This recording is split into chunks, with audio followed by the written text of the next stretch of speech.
हा संसार करत असताना हाव म्हणजे आशा. आशा ज्याच्याकडे नाही का त्याला प्रेत म्हणतात. प्रेत म्हणजे मड.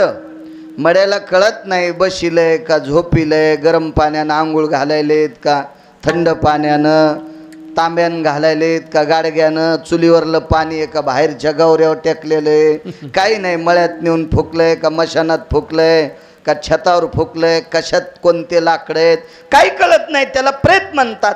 आशा नाही त्याला प्रेत म्हणतात. आणि ज्याच्याकडे जास्त आशा आहे त्याला गाढव म्हणतात. आशेचे बांधले आशेचे बांधले आशेचे बांधले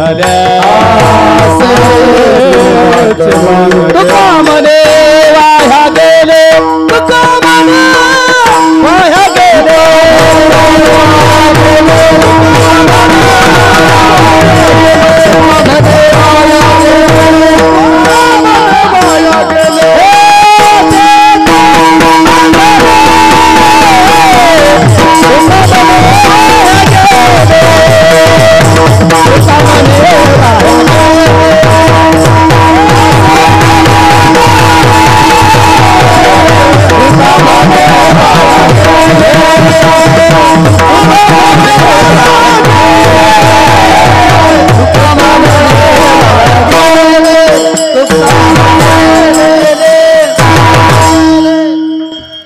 जास्त आशा आहे म्हणजे गाढव आहे.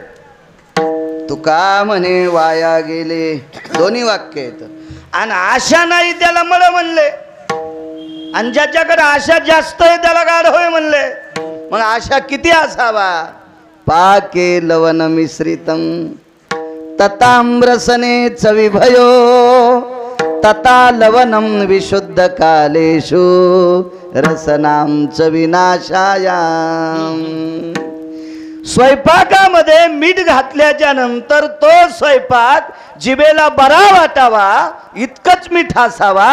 शिल्लक झाल्याच्या नंतर खावा वाटत नाही. कमी झालं तर घेता येईल, पण शिल्लक मीठ झाल्यावर स्वयंपाक खाता येत नाही. तशी आशा शिल्लक झाली की वरचा मानित नाही. विठाला यारात वागत असताना पैसे कमवू नका असं म्हटले नाही.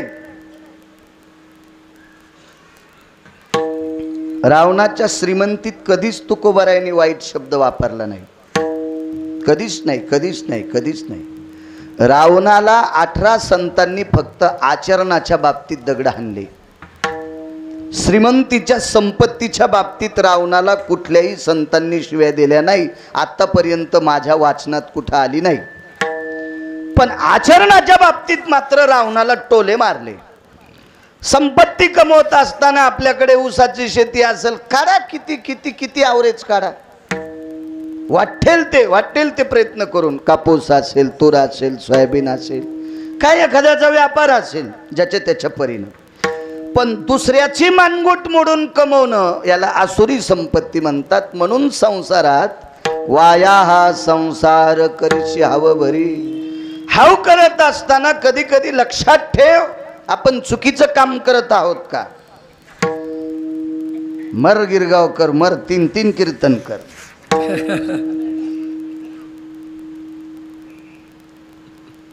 पण दुसऱ्याचे इचकू नकोस. इथं तो वाजून जाईल. तू 3 करायचे का दिवसात 4 कर. अन्न काय त्याला दिली असून तुला मालकान ताकद बोंबलत चल, फिरत राह, खाय गाडीतच भाकरीन, टाक पाकिट घरी. आमच्यावर घेतलं कसा उकळा येतो तुम्हाला. तुम्ही तुकाराम महाराजाचे चुलते आहेत का? हे का नाही, कशी खसखस पिकते आमच्यावर घेतल्यावर.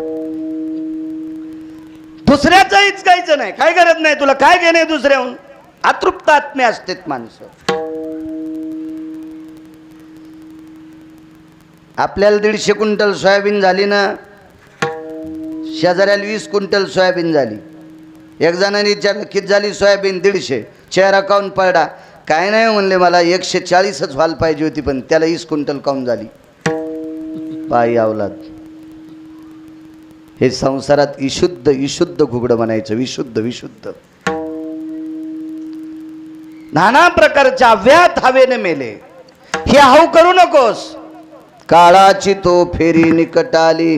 काळ जवळ आलाय म्हणून एका जनार्दनी नको याता याती संसार फजती जन्म दुःख.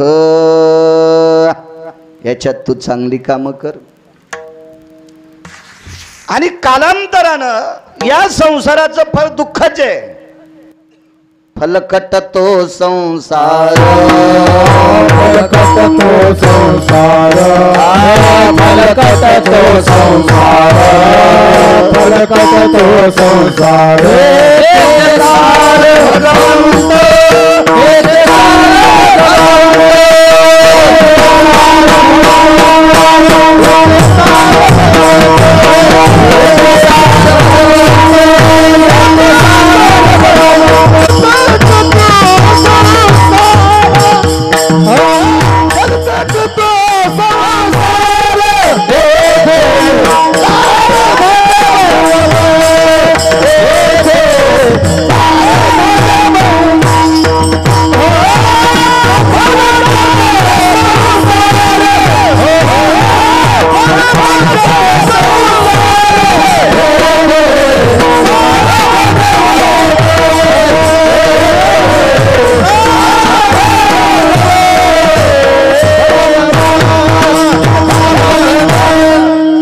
संसाराचं शेवटचं फळ फलकट आहे, दुःख आहे.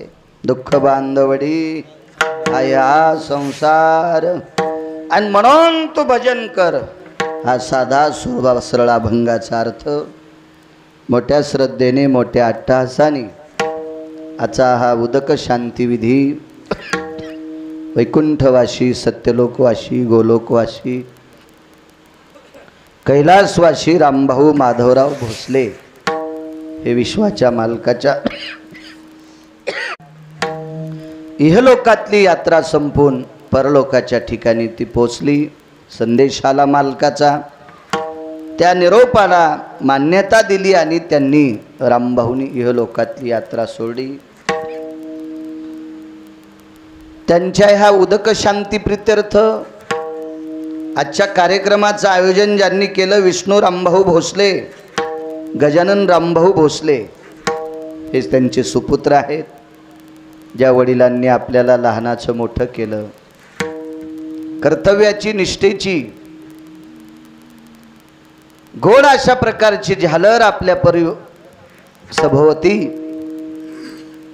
ती फलद्रूप केली आणि या विश्वात जगण्याचा सन्मान ज्या पित्याकडनं आपल्याला प्राप्त झाला त्या पित्याच्या ऋणातून वडिलांच्या ऋणातून आपण मुक्त होऊ शकत नाहीत. पण त्यांची आठवण, त्यांची स्मृती, त्यांच्या स्मृतीला उजाळा म्हणून आपल्या पुराण धर्म संस्कृतीमध्ये उदक शांतिविधी त्याला गोड पाटा कोणी म्हणते, गोड जेवण कोणी म्हणते, कोणी षण्मास म्हणते, असं नाना प्रकारचे त्याचे नाव आहेत.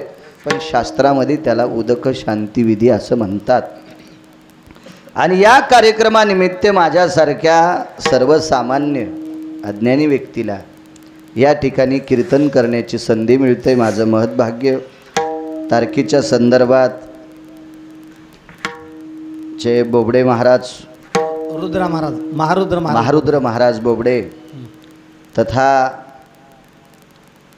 चे भोसले अण्णा आमच्या शेलूला पोलीस डिपार्टमेंटमध्ये फार दिवस होते.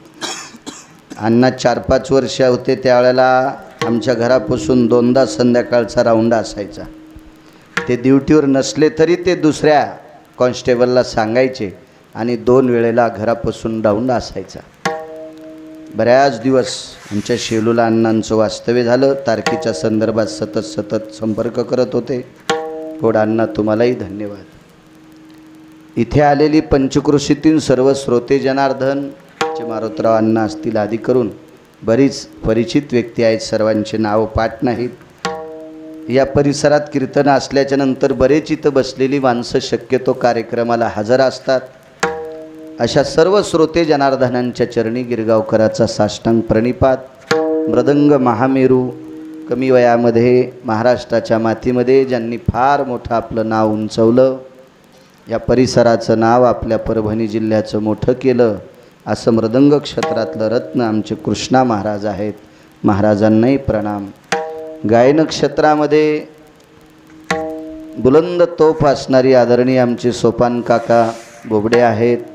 गोड आवाजावर प्रभुत्व आहे, ते उत्कृष्ट कीर्तनकार सुद्धा आहेत. तथा महारुद्र महाराज बोबडे असतील, तथा हरिभक्तीपरायण मदन महाराज पटंगे, मदन महाराज फटंगे असतील. गोड आवाजावर प्रभुत्व आहे. कमी वयामध्ये आवाजाला गोड अशी झालर आहे. मला गाता येत नाही पण कळतंय. सगळ्याच माणसांना भजे तळता येत नसते, पण चांगले झालेले सांगता येत असतात. अशी गोड आवाजाला ज्यांच्या गोड अशी सात्विक तात्विक झालर आहे आणि वारकरी व्यक्ती आहे, म्हणजे धोतर पण नेसतेत ते. महाराज तुम्हाला पौळ महाराज, मला वाटतं त्यांचंही नाव सोपान काकाच आहे. रामकृष्ण रामकृष्ण. सोपान काका पौळ, वा गोड गोड. सोपान नावाची माणसं परभणी जिल्ह्याला जरा गोडच लाभले परमार्थिक क्षेत्रात. वा वा. चे सोपान काका पौळ, तुम्हालाही धन्यवाद प्रणाम. महाराज काशीनाथ महाराज सील कळस फुल धसाडीकर हां गोड. त्यांनी मला 1-2 वेळेस कीर्तनाचा योग आलता तुम्ही तारीख घेतल्यावर. काशीनाथ महाराज तुम्हालाही धन्यवाद प्रणाम. या बाजूपासून संस्थेचे विद्यार्थी असतील त्या टोकापासून इथपर्यंत सर्वांच्या चरणी गिरगावकराचा नाक घासून प्रणाम. विठाला विठाला.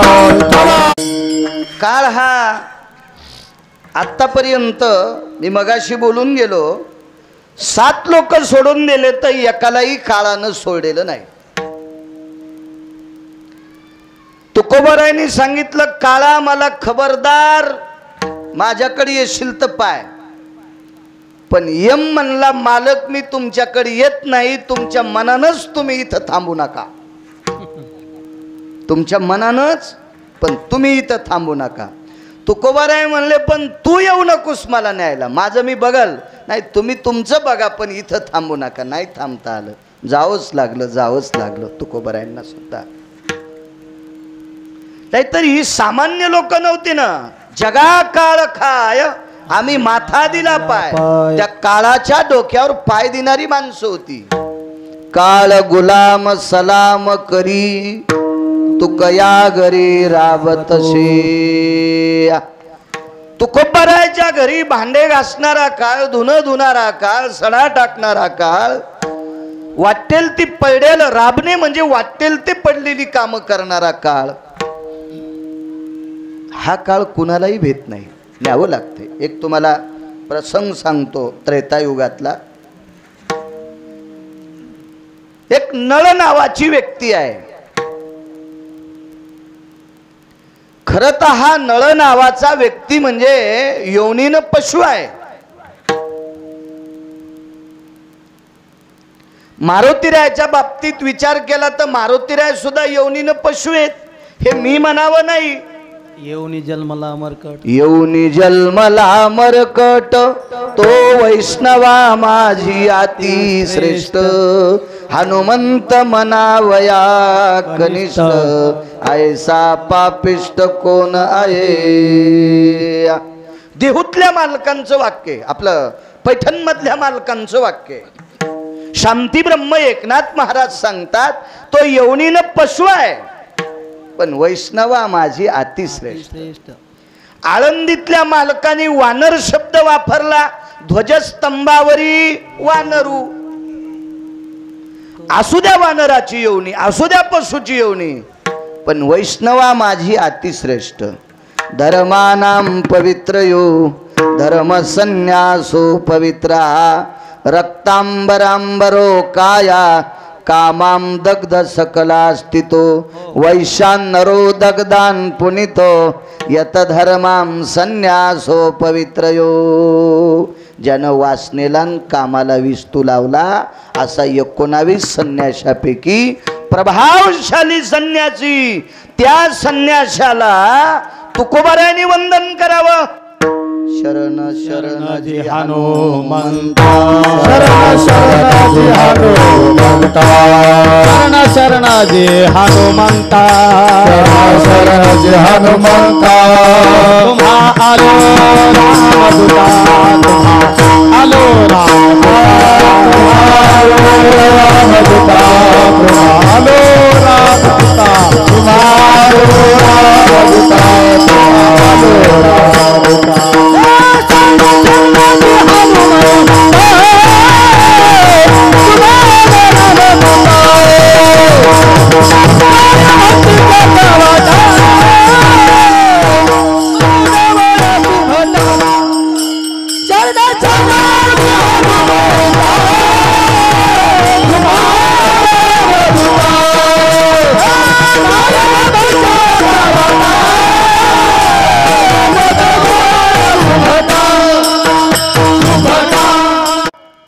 पशुजी येऊनी आपण तुकोबर आहे प्रणाम करता शरण शरण जे हनुमंता याच येऊनीत जन्मलेला नळ नावाचा वानर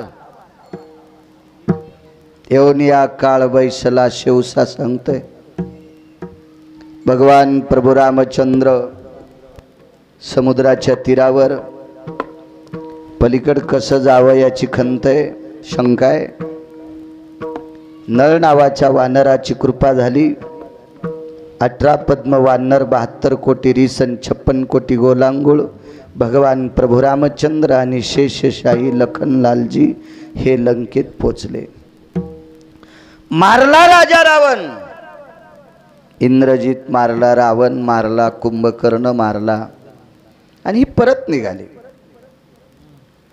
कामक नावाच्या विमानामध्ये प्रभू रामचंद्र बसले शरयूच्या तीरावर विमान उतरलं तिथनं त्या नावेत बसले शरयूचं तीर पार केलं आणि मग तिथून रथात म्हणा पायी म्हणा अयोध्येमध्ये पोचली मोठ्या आनंदाने अयोध्येचं राज्य सुरू झालं एके दिवशी निरोप आला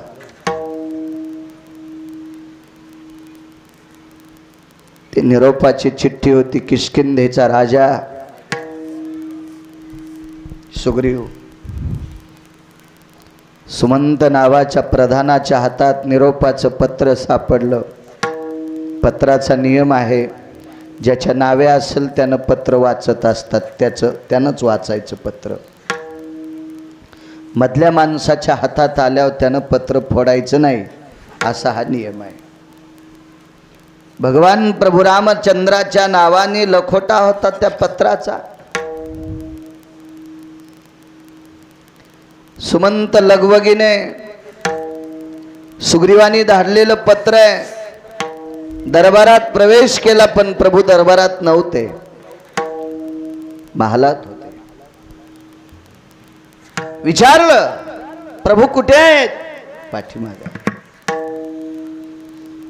शक्यतो महालामध्ये सर्वसामान्य कामासाठी राज्यातला कुठलाही माणूस राजाच्या घरी जात नव्हता दरबारात यायचे राज दरबारात सगळी मंत्री महामंत्री सुमंत्री प्रधान प्यादे आदे करून सर्व असायचे पण शक्यतो राजमहालामध्ये महत्वाचं काम असलं तरच एखाद्या व्यक्तीनं जावा कारण ते काम अत्यंत महत्वाचं असलं तरच हे काम पत्र आलेलं होतं म्हणून सुमंत तात्काळ प्रभू रामचंद्राच्या महालात पोचले प्रणाम केला सुमंत जी पत्र आले कोणाचं पत्र आहे म्हणा आहे खालच्या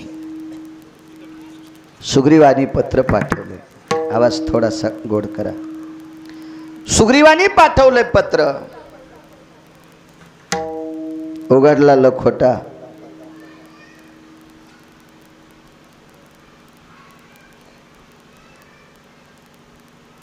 पत्रिका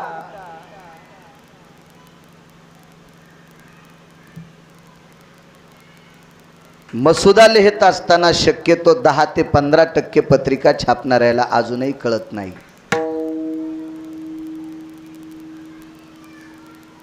गोड जेवणाची पत्रिका आहे याच्यावर वरी आधी काय असावा मी आतापर्यंत किमान 5,500 पेक्षा जास्त गोड जेवण वर्ष श्राद्ध पुण्यतिथ्या याला 13वी 10वे असे कितीतरी कीर्तन केले पण मला किमान 40% पत्रिका चुकीच्याच सापडल्या त्याच्यावर काय असावा आपल्याकडे एकच धडाका असतो संप्रदायात देवाचा फोटोवरी टाकणे मान्य आहे त्याबद्दल पण कार्यक्रम कशाचा आहे बारशाचा आहे का वाढदिवसाचा आहे वाढदिवस तर ही पद्धत शक्यतो वारकरी संप्रदायात कुठेही जुमानलेली पद्धत नाही ही नंतर माणसांनी लावलेली पद्धत आहे पण आमच्या संप्रदायातली लोक पण बऱ्यापैकी वाढदिवस करायलेत विठाला विठाला विठाला पद्धत आहे बारस ही पद्धत आहे वाढदिवस म्हणजे जन्मदिवस आणि पुराणाच्या विषयानुसार जन्म जयंती ही त्याच व्यक्तीची केल्या जाती की ज्याला गर्भवासाचं दुःख नाही. ज्याला गर्भवासाचं दुःख नाही त्या व्यक्तीची जयंती करत जावी. जन्मला राघव आयोनी संभव, जन्मला राघव. हे देव आहेत का? हे अधिकारी लोक आहेत. यांना गर्भवासाचे चटकेच नाहीत. म्हणून यांची जन्माष्टमी, कृष्ण जयंती असेल, रामनवमी असेल, यांच्या आपल्याला गर्भवासाचे चटके त्याच्याकरता आपल्या जयंत्या सुद्धा करता येत नाही असं पुराण सांगते. गिरगावचा बाळू नाही. विठाला विठाला पत्रिकेहून विषय निघला होता. ती पत्रिका इतकी सुंदर होती. ती पत्रिका लिहिल ती सोपान काका अंगदानं. सुग्रीवानं सांगितलं, अंगदा अरे अयोध्येच्या मालकाला पत्रिका लिहायची रे. कसली पत्रिका? नळ नावाचा व्यक्ती गेला रे, त्याच्या दुःखद घटनेची पत्रिका सुपूर्द करायची. अंगदान पत्रिका लिहिली. आपल्याकडे दम नाही कीर्तनायला, भागवतायला, रामायणायला, काही नाही. बऱ्याच घरी मी लहान लहान लेकरायचे वाढदिवसाचे गंध लावलेले आणि हार घातलेले लहान लेकरायचे फोटो भिंतीवर लावलेली मी माझ्या डोळ्यानं पाहिली. डोळ्यानं चुकीच्या गोष्टी आहेत त्या. हार घातलेल्या जिवंत माणसाचा फोटो भिंतीवर लावला याचा अर्थ तो मृत्यू पावलाय. निषेध आहे. लग्नाच्या पत्रिकेवर काय काय असावा, कोणाचे फोटो असावा, काय असावा, कुठलं अक्षर कुठं असावा, घरातली ज्येष्ठ माणसांचं स्थान पत्रिकेत कुठं असावा. घरात जर एखादी सौभाग्यवती स्त्री गेली असेल तर तिचं नाव कुठं असावा. गंगा भागीरथी म्हणजे विधवा स्त्री आहे, तिचं नाव पत्रिकेत कुठं असावा. याच्यासाठी फार जुनाट लोकांचं शास्त्र बघायचं. जुनाट या भंगाऱ्या भोंगाऱ्याचं बघायचं नाही. विठाला विठाला अंगदाने पत्र लिहिलं. येऊन या काळ बैसला शेवसा सांगतोय. भगवान परमात्म्याने पत्रावरची वरच मुद्रा बघितली. अक्षर नसतं वरी. अक्षर नव्हतं.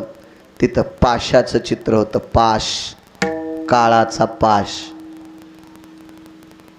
13व्याच्या गंगापूजनाच्या 10व्याच्या पत्रिकेवर पाशाचं चित्र असावा. पाशाचं पाश, यमाचा पाश. म्हणजे खालची पत्रिका चित्र पाहिल्याबरोबर लक्षात आली निरोप दुःखदाय. पाश पाशाम द्वयो करद्वयो यन अंगदानां स्थिते ध्वजपत्रां परिपत्रेषु चक्षुयान नारायणो. तो जगदानंद कंद नारायण त्या पाशाचं चित्र पाहिल्याबरोबर रडू लागला. लखोटा सोडत असताना बघितलं सुग्रीवाचं नाव होतं. निश्चित कोणीतरी महत्वाकांक्षी व्यक्ती गेला असावा. खाली नाव पाहिलं, नळ नावाचा व्यक्ती आहे. रडू लागले प्रभू. आईसाहेब जवळ आल्या. सीताई साहेब सर्वच जण होती. कौशल्या माता होत्या, सुमित्रा होत्या, लखनलालजी होते, श्रुतकीर्ती, मांडवी, उर्मिला सगळेजण हजर होते. 12 शत्रुघ्न. प्रभू का रडता? देवानं सांगितलं, सीते तुझा शोध हनुमंतानी लावला पण तुझ्यापर्यंत येण्यासाठी रस्ता नव्हता ग. ज्यानं रस्ता केला आणि मी तुला परत अयोध्येत घेऊन आलो ग. ज्यानं 1200 किलोमीटरचा रस्ता केला. 1200 किलोमीटर. सांगा 1200 किलोमीटर रस्त्याचं बजेट काय असेल? आपल्यापासून तर कन्याकुमारी किती बजेट असेल? पोळबा त्याचं किती बजेट असेल? आणि तरी पण त्याचे खड्डेच पडत आहेत. हो, असला मधला पुढारी तर रस्ता होऊ देतो, नाही तर तो पुढारी इचकाल्याला असल्यावर तितका तुकडा तसाच राहतो. अशा मधात अडचणी येतात ना ढवळ्या कपड्यावाल्याच्या, हो देत नाहीत ते मधला तितका तुकडा. पण 1200 किलोमीटर पर्यंत काय कोणाची मायवेली हिंसा इतका रस्ता अडवायची ताकद नाही कोणाची. ह्याकडेची त्याकडेला रस्ता 100 योजन म्हणजे 1200 किलोमीटर रस्ता केला. त्या रस्त्यात ज्याचं फार मोठं योगदान, योगदान म्हणण्यापेक्षा मुख्य व्यक्ती नळ होता, नळ. आणि त्या नळा तो नळ गेलाय. अहो नळ किती मुख्य आहे, किती मुख्य आहे ते गिरगावकर काय सांगल बारीकशा तोंडानं. माझ्या तुकोबरायनी दखल घेतली. तुका म्हणे नळा, तुका म्हणे नळा, तुका म्हणे नळा, तुका सागरी तारी आल्या शिळा, सागरी तारी आल्या शिळा,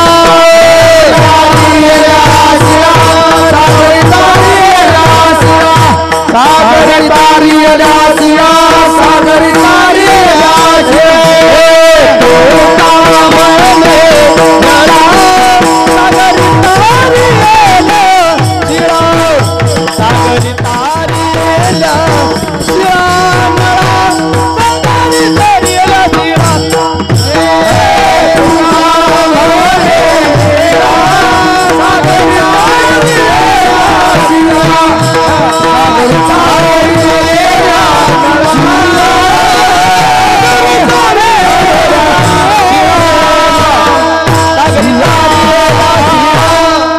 माझ्या देहूतल्या मालकांना ज्याची दखल घेतली तुकोबारायने. तुका म्हणे नळा, सागरी तारेल्या शिळा. समुद्रावरची जेवढी दगड तरंगत होती ती फक्त नळ नावाच्या वानराच्या हाताने तरंगत होती. आणि तो नळ नावाचा वानर जात राहिला. आश्रमावर दिव्य असं तेजस्वी झाड आहे. त्या झाडाच्या बुडाला वट्टा आहे. त्या वट्ट्यावर स्फटिकाची शिळा आहे. त्या स्फटिकाच्या शिळेवर नळ नावाच्या वानराचं पार्थिव देह ठेवलेला आहे. किती लोक आले असतील, किती लोक, किती लोक. 18 पद्म वानर असे बसलेले आहेत. गोलांगोळ असतील, रिष असतील, बसलेले आहेत सगळे. एक जण म्हणला महाराज हे सदा 18 पद्म, सदा 18 पद्म, याच्यातले काही मेले नाही का?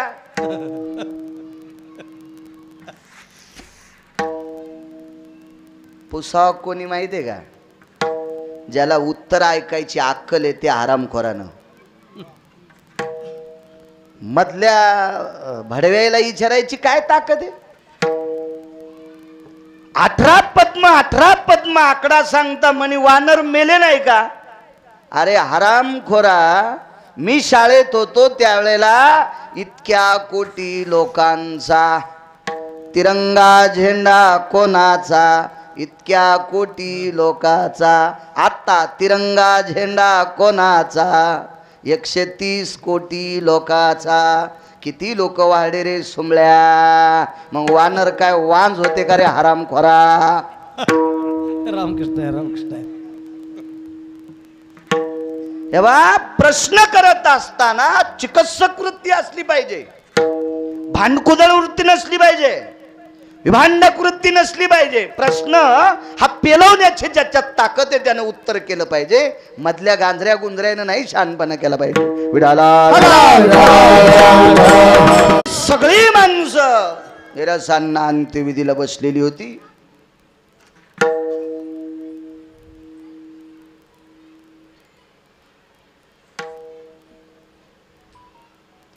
मारुतीराय बाजूला बसलेले होते. आपल्याला प्रेताला वारं घालण्याची पद्धत आहे. येऊन या काळ बैसला शेवसा सांगतोय. प्रसंग किती घोडे बघा पुराणातला. आपल्याकडे प्रेताला वारं घालीत असतात. मुलगी असेल, पुतणी असेल, कोण असेल, प्रेताच्या जवळ बसल्यावर वारं घालतात. प्रेताला घाम येत नसतो, पण त्या प्रेताला याच्याकरता वारं घालतात, याचा जो सुखद स्पर्श कोणासाठी संपलेला असतोय. म्हणून ती व्यक्त खेत करून वारं घालतात. मारुतीराय पुच्छाग्रे वारी तसे नळाशी. मारुतीराय शेपटीच्या गोंड्यानं पुच्छानं नळाला वारं घालीत होते, वारं घालीत होते. लंकेचे राजा विभीषण आले आणि विभीषणाने विचारलं, पवनसुता तुम्ही दमला असताल, बाजूच्या वानरांना वारं घालू द्या.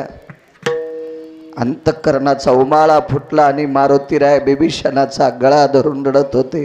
राजा, माझा धैर्याचा सागर आटलाय. अरे पंढरपुरातले मालक प्रभू रामचंद्र इकडच्या कडीहून तिकडे नेत असताना मला घाम फुटला होता, पण या कडीची त्या कडीला समुद्राच्या मुसक्या आवळून रस्ता करणारा बहादर माझा पाठीराखा गेलाय. तो माझा धैर्याचा सागर आटलाय. मारुतीराय रडत होते. मारुतीराय मालक अयोध्येतले आले. सीताई साहेब सोबत आहेत, लक्ष्मणजी आहेत, भरत शत्रुघ्न आहेत. प्रभू रामचंद्र आल्याबरोबर सर्वांनी प्रणाम केला. सर्व वानरांनी. वानर प्रभू रामचंद्राला बघितले की दोन लोकांना प्रणाम करत होते. एक प्रभू रामचंद्राला एकदा प्रणाम करायचा आणि मारुतीरायला एकदा करायचा. काय गरज मारुतीरायला, पण त्याच्यामुळे राम आम्हाला भेटलाय. बारे तुझी येणी संगती, उद्धरिल्यासी वानर पंगती. बारे हनुमंता, बारे पवन सुता, बारे अंजनी सुता, तुझी येणी संगती. जन्म मरणाच्या पंगती, वा, बुडत होतो मारुती. क्या बात है. तो लावोनी श्रीराम भक्ती, वानर पंक्ती उद्धरिल्या. क्या बात है. 10 मिनिटं आगाव कीर्तन आज. विठाला मारुतीरायला प्रणाम. म्हणून मारुतीरायला ऐसा मारो ती उपकारी, ऐसा मारो ती उपकारी. तुका लोळे चरणावरी, तुका लोळे चरणावरी. ऐसा मारुती उपकारी, ऐसा मारुती उपकारी. तुका लोळे चरणावरी, तुका लोळे चरणावरी. ऐसा मारुती उपकारी, तुका लोळे चरणावरी, तुका लोळे चरणावरी, तुका लोळे चरणावरी. ऐसा मारुती उपकारी, तुका लोळे चरणावरी, तुका लोळे चरणावरी.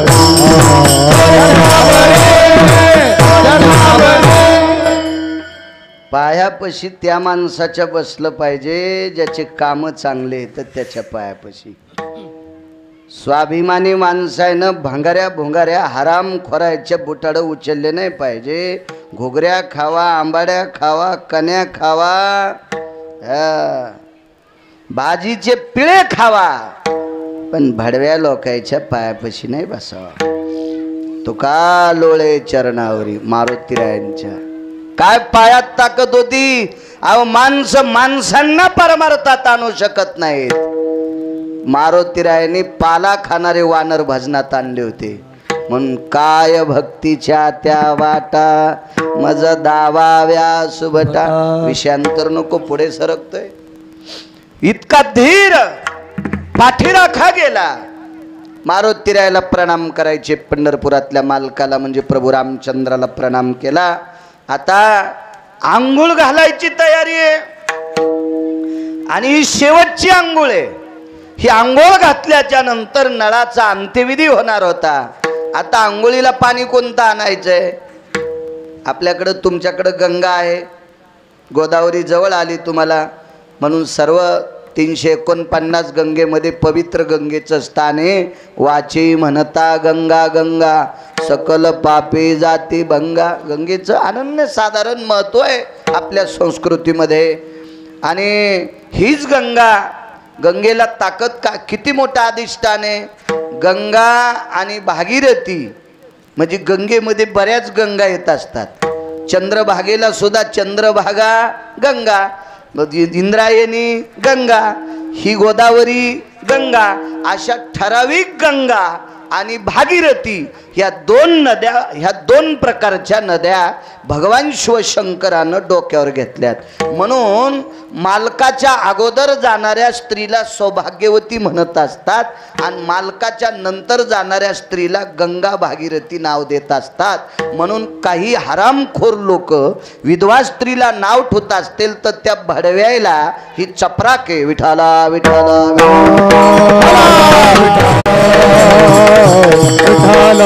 आमच्या इथे एक माणूस होता, विधवा स्त्री आडवी गेली अण्णा की ते बाजाराला जात नव्हता. ते म्हणायचं का आला वापस? तो म्हणे विधवा स्त्री आहे. हे असं मला दारे धरताना गवत उपटायचा नाद आहे, त्याच्यामुळं लांबत बघा कीर्तन, लांबत कीर्तन. मी सरळ सरळ पुढं तर नाही तर दुसऱ्या याच्यात गेलो असतो आता लोक, पण असं लांबतं ते. तर ते बाजाराला जात नव्हतात. म्हणलं काऊन बाजाराला जात नाहीत? गेली ती विधवा आडवी. एके दिवशी मांजर रडू लागली. म्हणलं काऊन रडायली? ते 4 दिवस झालं मला आडवा चाललाय म्हणून उंदीर भेटणं. हे मांजराला आडवा गेल्यावर याच्या पापामुळं उंदीर भेटत नाही. हे विधवा स्त्रीला नाव ठेवतो, नाव ठेवत जाऊ नका. कारण पत्रिकेवर सुद्धा गंगा भागीरथी नाव, आणि गंगा आणि भागीरथी शंकरांनी डोक्यावर घेतली. डोक्यातलं काढून टाकी जा. इथं तसा कोणी नसेल, पण जरी एखादा असला तर त्याला सांगतोय कान उघडून ऐक. ज्या बाईच्या पायातला काटा विटेवरचा मालक दाताने काढीत होता, त्या जिजाबाई म्हणल्या असत्या मला तुकोबारायच्या पुढं जायचं तर काय टप्पर होती, थांबायची नाही. पण एवढा अधिकार जिजाबाईंचा, त्यांना सुद्धा मागं थांबावं लागले. मग एखादी स्त्री विधवा असेल तिला नाव ठेवायची एखाद्या भडव्याची काय लायकी आहे? विठाला विठाला. हा संप्रदाय श्रद्धेनं ओतप्रोत भरलेला संप्रदाय, अंधश्रद्धा नाही. या संप्रदायात श्रद्धेनं ओतप्रोत आहे. काही पण अंधश्रद्धा डोक्यावर घेत जाऊ नका. मग आता पाणी गंगेचं तर समुद्राचं स्नान केलं की सगळ्या गंगेच्या आंघोळी केल्याचं पुण्य मिळतंय असं पुराणामध्ये, शास्त्रामध्ये, वेदामध्ये, माझ्या संत वाङ्मयात अष्टादश संतांपैकी बऱ्यापैकी समुद्राचं नाव खर्च केले. स्वतःची वाणी समुद्राकरता खर्च केलेली आहे. सागराला अनन्यसाधारण महत्त्व आहे, फार मोठं महत्त्व आहे सागराकरता. मग त्या सागराचं पाणी आणायचा संदेश प्रभू रामचंद्रांनी वानरांना दिला. पाणी आणायचं. सुग्रीवाकडे काय कमी असेल? सोन्याच्या घागरी नसतील का? चांदीच्या घागरी नसतील का? पण प्रेताला नियम आहे, प्रेताला नियम आहे. प्रेताला हे मतकुंभानं स्नान घालीत असतात, मातीच्या गाडग्यानं स्नान घालत असतात. आपल्याकडं गाडग्याला अनन्यसाधारण महत्त्व आहे, कुंभाला, मातीला अनन्यसाधारण. त्याच्यापैकी 2 सांगतोय. 20,000 एकरवाला इतकी तर नसती जमीन, असल कोणाकडं व काय माहीत, पण 20,000 एकर जमीन ज्याला आहे ते जरी मेला तरी इस्तू मातीच्याच गाडग्यात असावा, सोन्याच्या गाडग्यात नसावा, हा धर्मसिद्धांत. आणि एका बाईच्या घरी 20 क्विंटल सोनं असलं तरी त्या चतुरीनं गाडग्यातच सक्रातीच्या दिवशी वाण द्यावा. घरी लय सोन्याचा ऊत आला म्हणून ही सोन्याची बुटके करीत असेल तर तुझ्या मालकाचं 3 वर्षाचं आयुष्य आपुनमत्या कमी होते. आपुनमत्या चांदीच्या, पितळाच्या, तांब्याच्या, कोण्याच धातूच्या बुटक्यामध्ये किंवा तांब्यामध्ये वाण देत नसतात. मकरो संक्रांतीस्ततोया यत्पुनितो भयो जाया मिद्यान्मत्कुंभाया संक्रमणोति संक्रांती नैवं गांजा कसम लिखितम. हे गांजा पोके आणलेले का? चला, तेर मधले लोक गरीब होते का? तेर नावाचं गाव गरीब होते का सोपन काका? नाही, नव्हते गरीब. त्याच्याकडे तांबे नसतील का? पितळाचे काश्याचे नसतील का? पण त्या गावातल्या बायकांना संक्रांतीची अडचण आता येणार गोरोबा काकाच्या हात तुटल्यावर. म्हणून त्या गावातल्या मालकावर प्रेम करणाऱ्या बायका संक्रांतीच्या दिवशी मातीच्याच मडक्यात वाण द्यावा म्हणून पंढरपुरातला मालक स्वतः गोरोबा काकाचा पाहुणा होऊन कुंभार होऊन तिथं पोचला. झाला कुलाल नारायण, झाला कुलाल नारायण, गोरोबाच्या चिखलावरी नाचे पांडुरंग. ब्रह्मांडाचा मालक कुंभार होतोय आणि त्या परिसरातल्या बायकांसाठी वाण देण्यासाठी गाडगे तयार करतोय. हे काय गोट्या खेळणाऱ्यांचा खेळ आहे? आणि मधात येईन काढत तांब्याचं बुटकन. काय तुम्हाला एक मत आहे, कवडीचा परमार्थ करू नये, कवडीचा धर्म करू नये, कवडीचं शास्त्र पुराण वेद जोपासू नये, पण याला गढूळ करण्याचा प्रयत्न करू नये. याला गढूळ करायचा प्रयत्न करायचा नाही. संप्रदायाला गढूळ करायचा प्रयत्न जो करीन त्याच्या घराला कुपाटी लागल. संप्रदाय गढूळ करणाऱ्याला जो कोणी पैसे देऊन आणील त्याच्या घराला पण कुपाटी लागल. विठाला विठाला. म्हणून नियम कधी मोडायचे नाही. मागच्या लोकांनी जे आणलेत ना ते नियम आणायचे आपण. मला पाप वाटते माझं. मला काल त्या 4 फेब्रुवारीला ज्या वेळेला अपघात झाला, मला बॉयलजनला क्रॅक, मी घेतोय 15-15 दिवसाला इंजेक्शन घेतोय, पण ते जुळत नाही गॅप. मला सुद्धा माझं पाप वाटते. मला या वयात बसावं लागतंय. मी स्वतःचं पाप समजितोय. विठाला विठाला. असो. मग समुद्राचं पाणी आणायचं ठरलं. अनन्यसाधारण महत्व आहे सागराला. मग द्रोण तयार केले आणि सर्व वानरांनी सांगितलं, सुग्रीव महाराज तुम्ही अंगदाला पाणी आणायला लावता, पण या नळाची सेवा केली, आम्हाला शेवटची सेवा घडावी. आम्ही स्वतः आणलेलं पाणी आम्हाला नळाच्या डोक्यावर टाकायचं. मग द्रोण तयार केले. द्रोण ते वनात राहणारी लोक होते. काय द्रोण त्यांना करायची काय अडचण होती का? आपल्याकडं पित्र वगैरे काही कार्यक्रम असले की 5-50 माणसं जेवायला असायचे. पळसाच्या पानाचे द्रोण असायचे. पुन्हा दुसरं एक झाड मला आठवणं, हे मोहाचे पित्राला, ते मोहाला ती पंत्रावळी वेगळी पित्राला, पण एरवी माणसं जेवायला पळसाच्या पानं, केळीचे पानं, केळीला शिवायची गरज नाही पण पळसाचे पानं आणि अजून असे 1-2 पानं माझ्यात लोक येते ना. आता लय दिवस ह्या पत्रवाळ्या आल्या तेव्हापासून विसरलं ते काका. मग मग त्याला लिंबाच्या उन्हाळ्यातच त्याच्या जुड्या करून ठेवायचे, त्या काढायच्या आणि त्या लावायच्या, हलकडीला अडकवायचे. त्या पुन्हा त्याला वलसर होऊ देत नव्हते, त्या खुडत नव्हत्या. मग त्याच्यामुळं त्या कडक राहावा. इतकी माणसं चतुर हुशार असायची, सात्विक असायची, तात्विक असायची. आणि मग ते द्रोण लावायचे. तर वानरांना कसे द्रोण लावता येत असतील कल्पना करा. किती चतुर ते रानात राहणारे येतं. मस्त द्रोण तयार केले आणि सागरामध्ये द्रोण बुडवायचा आणि घेऊन यायचा. त्या मंडपाच्या बाहेर त्या झाडा, नारळाच्या झाडा इतकं एका वट्यावर नळाचं प्रेत टेकलेलं आणि इथं वानर आले सोपन काका की द्रोण फुटायचा, द्रोण फुटून जायचा. आता येऊन या काळ बैसला शेवसा. इथं बघा आता तो द्रोण फुटायचा. लाखो द्रोण फुटले, लाखो द्रोण फुटले, लाखो. तर सुग्रीव इतका रागावला, कारण म्हणे तुमचे नख इतके पागल आहेत का रे, तुम्ही नख टोचायले. नखागरो नैवस्ति जायम द्रोणाति भंगा भयो आपांपति निरायम ओखदश्य जायते. हे आमचा एकाचंही नख लागत नाही, आम्ही बोट लावित नाहीत, पण अचानक द्रोण भंग पावतो आणि आपांपती म्हणजे समुद्राचं आलेलं पाणी सांडून जातंय. लाखो वानरांनी द्रोण आणले पण पाणी मात्र नळापर्यंत पोचलंच नाही. मग 2 लोक एकत्रित आले, मारुतीराय आणि प्रभू रामचंद्र. आंघोळ घालायची कशी? आणा म्हणले घागरी. आता सोन्याची घागर आणली, सागरात बुडिली की फुटायची. कोण्याही धातूची घागर बुडवा, सागरात बुडिली की फुटायची.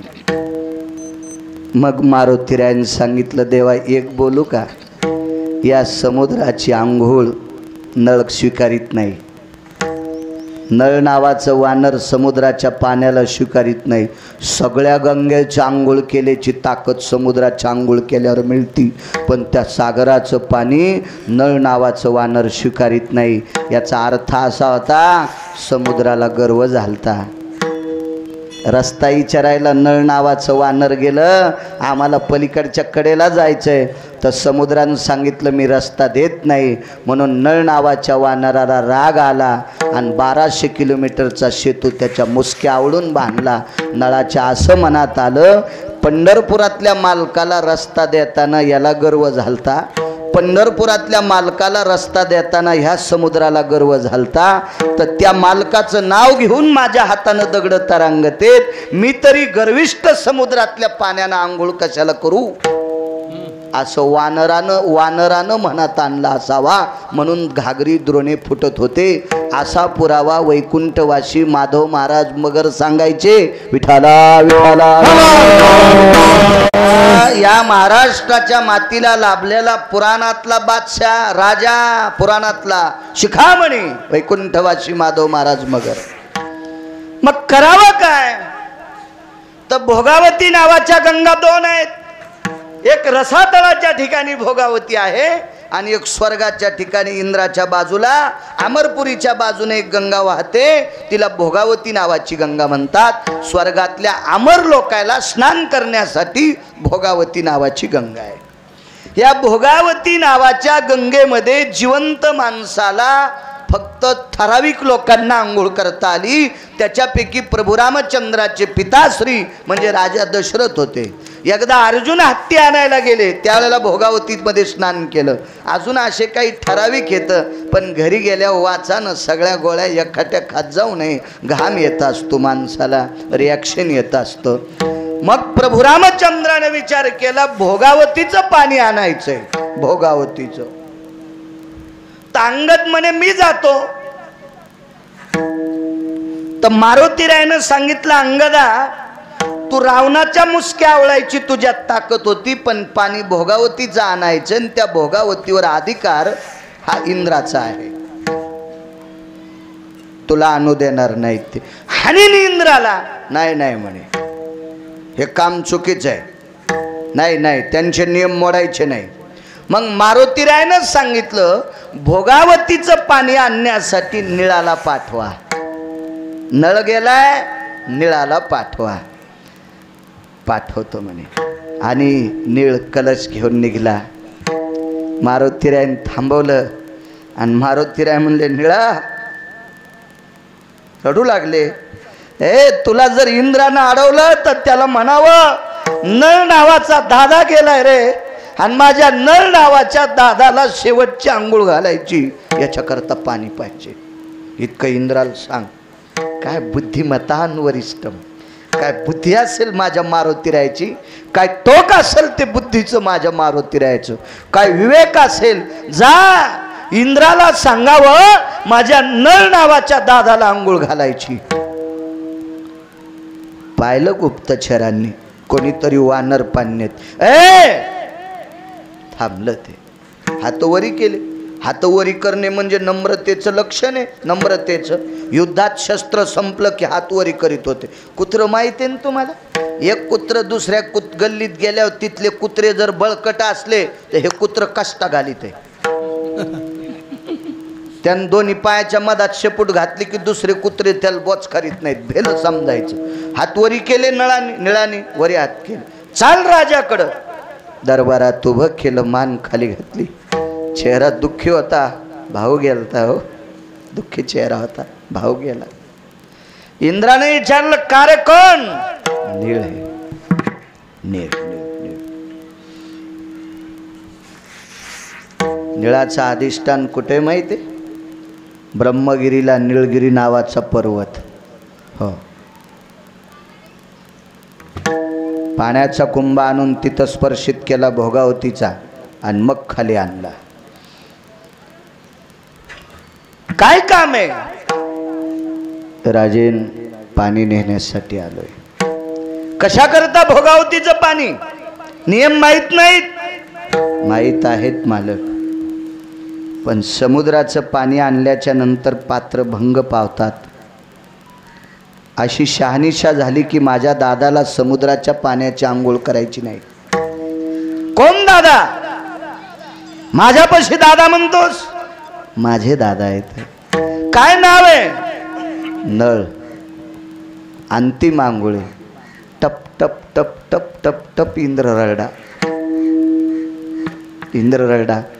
इंद्रानं सांगितलं, भाऊ या नात्यानं तू पाणी घेऊन जाय. भाऊ या नात्यानं भोगावतीचं पाणी सोपान काका निळाला सांगितलं घेऊन जाय, पण मी आणलेल्या पाण्यानंच नळाची आंघोळ होईल. इंद्र ऐरावत नावाच्या हत्तीवर बसला आणि सुवर्णाचा कलश घेऊन भोगावतीचं पाणी घेऊन खाली आला. कारण विचारलं मारुतीरायन. हे आता गवत उपटायचा नाद लागला. कारण विचारलं मारुतीरायन. कारण विचारलं का? म्हणे इंद्र तुम्ही स्वतः का आले? ऐका म्हणे, ऐका. ज्या रावणाच्या मस्तरड्याल्या कट्ट्यानं, ज्या रावणाच्या मस्तरड्याल्या कार्ट्यानं मला 17-12 हत्ती सगट बांधून आणलं, त्याचं कट्ट इतकं जर मस्तरड्यालं तर बाप किती मस्तरड्याला. त्या रावणाला आणि इंद्रजिताला मारण्यासाठी पंढरपुरातला मालक म्हणजे अयोध्येचे प्रभू रामचंद्र लंकेत गेले असतील. तुम्ही सगळी वानर तिथं गेला असताल तर नळाची कृपा आहे, नळाची कृपा आहे. म्हणून मला त्रास देणाऱ्या, माझा अपमान करणाऱ्या रावणाला आणि इंद्रजिताला मारण्यासाठी रस्ता जर केला असेल तो तो नळ आहे. माझ्या जगाच्या मालकिनीला आणण्यासाठी रस्ता केला असेल तो तो नळ आहे. त्या नळासाठी मी स्वतः पाणी आणलं आणि इंद्रानं पाणी आणून घातलं. हत्तीच्या 7 सोंडेत घागरी होत्या. ऐरावत नावाचा हत्ती 14 रत्नापैकी एक 7 सोंडेमध्ये घागरी होत्या आणि भोगावतीचं पाणी घातलं आणि नळाचा अंत्यविधी झाला. दृष्टांत संपला. भोगावतीचं पाणी एकदा मृत्यूलोकामध्ये गणपती बाप्पा महाभारत लिहिण्यासाठी बसले. विशेषण सांगतोय तुम्हाला, महत्त्व कशाला असतंय. गणपती बाप्पा महाभारत लिहिण्यासाठी बसले. महाभारत सांगायला व्यास बसले. श्रीमूळ वेद व्यास भगवान 1.25 लक्ष भारत केले निर्माण. तया प्रति प्रश्न केला जन्मे जयान. समूळ सांगा मजला पूर्वज कथन. 1.25 लाख श्लोक महाभारताचे हे श्लोक लिहित असताना शाही कोरडी झाली. या शाहीत पाणी टाकण्यासाठी गणपती बाप्पानं सांगितलं भोगावतीचं पाणी आणा. इंद्रानं दिलं नाही, दिलं नाही. इंद्रानं दिलं नाही. सरस्वतीला 2 पुराणाचा मतितार्थ लिहायचा होता. सरस्वतीला सुद्धा भोगावतीचं पाणी नाही. ब्रह्मकन्या विद्या धात्रीम रसना प्रियो जिवागृ तताम जगयम न्यायाधिष्ठितम कृती इतिनाम सरस्वतीस्ततेवचा वहनत्रयो हंसवाहिनी. तिला सुद्धा पाणी नाही. पण पाला खाणाऱ्या नळ नावाच्या वानराला इंद्रानं स्वतः भोगावतीचं पाणी द्यावा. किती मोठा इंद्र असेल. अहो समुद्राला लात मारणारा नळ किती मोठा नळ असेल. किती मोठा नळ. देवानं त्याची दखल घ्यावी. किती मोठा नळ असेल. पण याही नळाच्या बाजूला उशाला काळ बसला. म्हणून पैठण मधले मालक पहिल्या कडव्यात म्हणतात काळ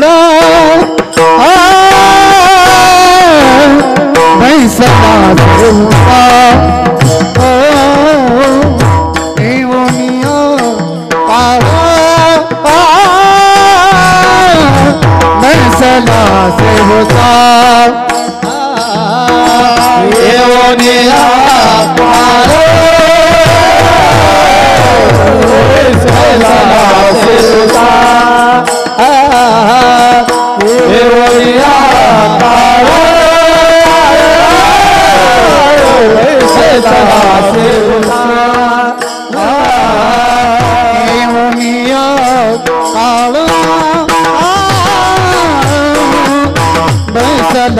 निका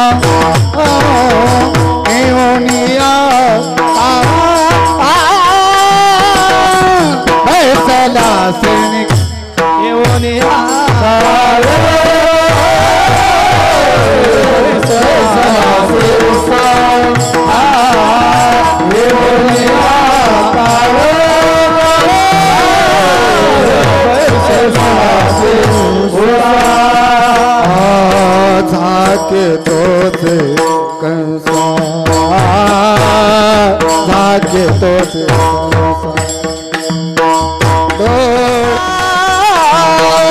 वाचे नारायण म्हणजे तू साधन वाचे नारायण म्हणजे तू साधन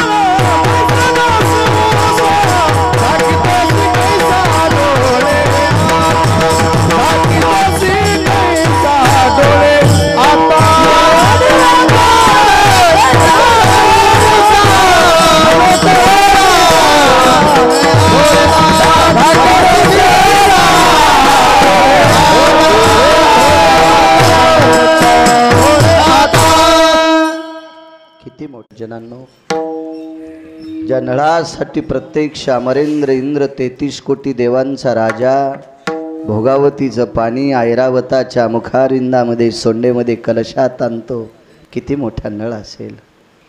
महाराज, समुद्राच्या मुसक्या आवळायची ताकद ज्याच्यात होती, सागराच्या निसर्ग आवळणं सामान्य गोष्ट आहे.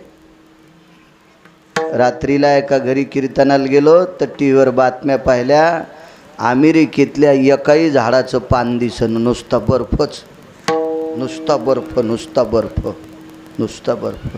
हे कधी होतं असतं माहिती आहे? निसर्गाच्या निर्मित वस्तूला नायनाट करण्याचा जो देश संकल्पना करतो त्या देशामध्ये निसर्गाचा कहर होत असतो. साप खाणारा देश चीन नावाचा देश, यांनी एक सुद्धा चिमणी शिल्लक ठेवली नाही, सरडे शिल्लक ठेवले नाही, पाली शिल्लक ठेवल्या नाही, काही सर्प शिल्लक ठेवले नाही, काही खातेत, काही खातेत.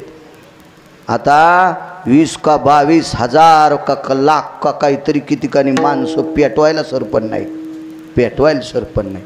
कोणाचा असो व्हावा अशी संप्रदायाची इच्छा नाही, पण तुम्ही निसर्गावर कहर करायचा नाही, मात करायची नाही. या देशातला प्रत्येक जीव या देशाशी संलग्न आहे. चिमणीला अनन्यसाधारण महत्त्व या देशात आहे. म्हणून तर सोयाबीनमध्ये विद्यापीठाचे लोक सांगतात, कापसामध्ये तुरीमध्ये उभं लाकूडन त्याला आडवं एक लाकूड लावायचं, त्याच्यावर पाखरं बसू द्या, म्हणजे तुरीवरल्या आळ्या खातील, सोयाबीनवरच्या आळ्या खातील, कापसावरच्या आळ्या खातील. मग ह्या आळ्या वाचत आता, ह्या 2 पायाच्या आळ्या वाचतात ना, मग ते भरघोस पीक झालं. तर म्हणून या विश्वातल्या प्रत्येक जीवाला अनन्यसाधारण महत्त्व आहे, संपायचं नाही. हे महासत्ता होणारे देश निसर्गातल्या गोष्टीला मानित नाहीत, म्हणून अशा गोष्टी दररोज उघडे तर बर्फच पुढं सगळा, हो सगळा बर्फच. असं नाही व्हायला पाहिजे. आता आपल्या देशात मधात 10-20 वर्ष केलता पैशावाल्या लोकांनी जर शहाणपणा, आता हे जरा तासाव आले. यायच्या 1.5 कोटीची एक माणसाची 1.5 कोटीची गाडी आणि बिस्लरी खापराची, मी डोळ्यानं पाहिली. 1.5 कोटीच्या गाडीत बिस्लरी खापराची. ते म्हणला मी प्लॅस्टिकमधलं पाणी पित नाही आता. ते म्हणला आमच्या इथं गॅस आहे, 1.5 लाखाची चिमणी आहे, धुपन बाहेर जायला. ती स्वयंपाक घरातली चिमणी, तिला इंग्रजीत काय म्हणतात काय माहीत.